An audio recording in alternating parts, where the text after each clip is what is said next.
ఈ నిశ్శబ్ద వేళ, ఈ మౌనం వేళ నీకు ఆన్సర్ ఏమీ ఇవ్వట్లేదని అనుకుంటున్నావు కదా? నో, ఆయన సిద్ధపరుస్తున్నాడు.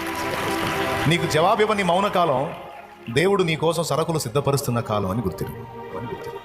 మోషే 40 ఏళ్లుగా నిరీక్షించిన నిరీక్షణలో మోషే తర్వాత పరిచారకుడిని రెడీ చేసుకున్నాడు దేవుడు. అక్కడ ఇశ్రాయేలుని రెడీ చేశాడు, అక్కడ పరిస్థితులన్నిటినీ సిద్ధపరిచాడు.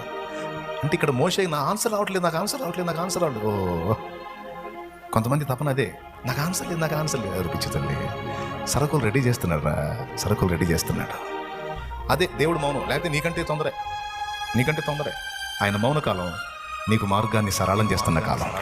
సమాధానం ఇయ్యని కాలం కాదు, నీకు త్రోవ ఏర్పరుస్తున్న కాలం అది.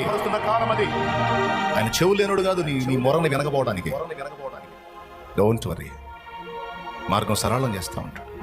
తప్పకుండా ఫలాన్ని చూస్తాం. మా అల్లుడు అన్నీ అయిపోయి ఇప్పుడు బైబిల్ బట్టి భక్తి అని, యేసుప్రభు అని, సేవ అని తిరుగుతున్నాడండి. ఒక పక్క జోలేను, ఒక పక్క బైబిల్, ఇంకంతే. మా అల్లుడండి భక్తుడయ్యాడు. ఎదవా, వ్యాపారం చేయాలా, పని చేయాలా, 4 డబ్బులు సంపాదించాలా, దేవుడి సన్నిధిలో 4 చిల్లర కానుకేయాలా. భక్తి అంట, సేవ అంట, జోలే ఒకటి తగిలించుకుని అడుక్కోవడానికి బయలుదేరాడు. అనని అది దేవుడు వినని. ఈ మాటలు అన్నారే, అబ్బాయి ఎవరు అనుకున్నా? మాలుడే, దావీదు మావాడే, చిన్నప్పటి నుంచి చురికే వినపడతాయి. మా అమ్మాయి ఫస్ట్ నుంచి మనిషి చాలా చురుకు. అసలు ఈరోజు మరి అసలు ఆయన దయ, మరి దేవుడు అమ్మాయి. వింటావు, నీ చెవులారా నువ్వు వింటావు.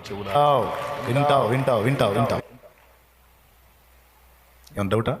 నీ కన్నీటికి ప్రతి ఆనంద నాట్యాన్ని నీకు ఆయన కలిగిస్తాడు. నువ్వు పడిన మాటలు, నువ్వు పొందిన అవమానాలు, నువ్వు పడిన వేదన ఆయన గమనించలేదు అనుకోవద్దు. మనుషులకు నోరిచ్చినవాడు, చెవులు ఇచ్చినవాడు, హృదయాన్ని ఇచ్చినవాడు. ఆయనకు హృదయం లేదా? ఆయనకి చెవులు లేవా? ఆయన వినడా? అట్లయితే ఇప్పుడు ఎలా మాట్లాడాడు?